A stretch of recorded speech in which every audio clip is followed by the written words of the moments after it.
मद्दाहों से दुआ की अपील। पाकिस्तानी मारूफ अदाकारा राबिया भट्ट पुरस्कार बीमारी का शिकार हो गईं।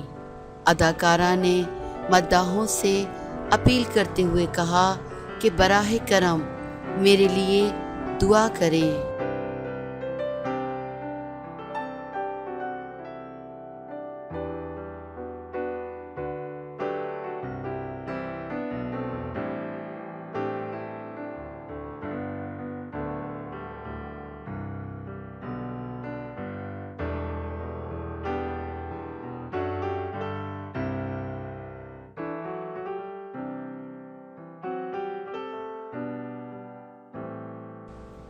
अदाकारा राबिया भट्ट 3 दिन लगातार काम करने के बाद बीमार पड़ गईं। इस हवाले से राबिया भट्ट ने अपने अकाउंट पर खुसूसी स्टोरी शेयर की, जिसमें उन्होंने अपने चाहने वालों को अपनी सेहत के हवाले से आगाह किया।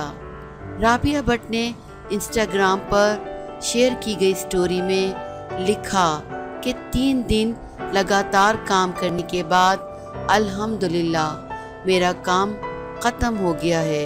उन्होंने कहा कि मैंने 3 दिन के दौरान काम की वजह से बिल्कुल आराम नहीं किया और ना ही नींद पूरी की। राबिया भट्ट ने कहा कि थकन की वजह से मुझे तेज़ बुखार हो गया है और अब मैं बीमार पड़ गई हूँ। अदाकारा ने मद्दाहों और दोस्तों से अपील करते हुए कहा कि बराह करम मेरे लिए दुआ करें।